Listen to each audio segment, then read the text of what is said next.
السلام علیکم ورحمۃ اللہ وبرکاتہ۔ بسم اللہ الرحمن الرحیم۔ آج کا ہمارا ٹاپک ہے مد متصل، دی جوائنٹ مد۔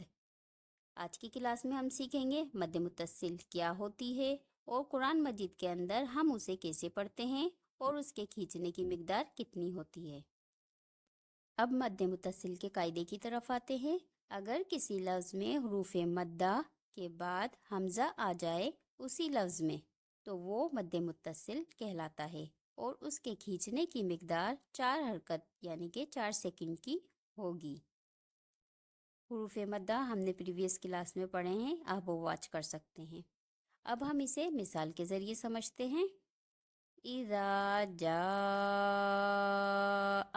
نصر اللہ، یہاں پہ ہم نے دیکھا کہ الف جو کہ حروف مدہ ہے، حروف اور قاعدے میں ہم نے پڑھا حروف مدہ کے بعد حمزہ آ جائے تو یہاں پہ الف کے بعد حمزہ ہے اور اس کے اوپر مد متصل مد بنا ہوا ہے، تو ہم اسے 4 حرکت کے برابر کھینچ کے پڑھیں گے۔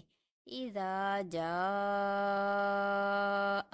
نصر اللہ، جیم کے بعد الف حروف مدہ میں سے ہے اور الف کے بعد حمزہ آ رہا ہے، تو ہم نے قاعدے میں کیا پڑھا؟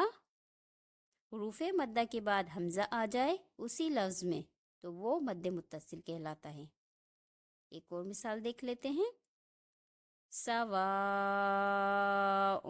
علیہم، الف ہے، الف کے بعد حمزہ آ رہا ہے، سواء ایک ہی لفظ میں ہے حمزہ، تو یہاں پہ ہم اسے 4 حرکت کے برابر کھینچ کے پڑھیں گے۔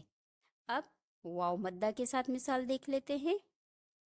سوء الداری، سوء الداری، یہاں دیکھیں واو مدہ ہے، واو مدہ کے بعد حمزہ ہے اور واو مدہ پہ مد متصل کا سمبل بنا ہوا ہے، اور ہم نے قاعدے میں پڑھا حروف مدہ کے بعد حمزہ آ جائے تو اسے 4 حرکت کے برابر کھینچ کے پڑھنا ہے۔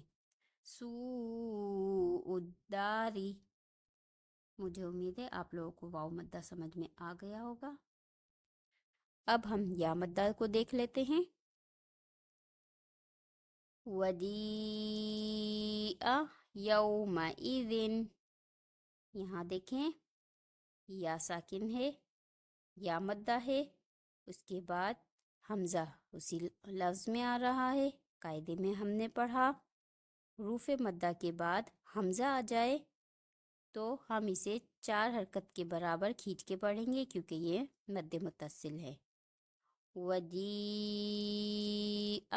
یَوْمَئِذٍ، بس آپ اتنا یاد رکھیں جب کہیں پر بھی حمزہ ہو ایسا والا اور اس سے پہلے الف واو یا یعنی حروف مدہ ہو اور اس کے اوپر یہ مد متصل والا مد ایسا والا سمبل بنا ہو تو آپ فوراً سے یاد کر لیں وہاں جو سمبل ہوگا وہ مد متصل کا ہوگا۔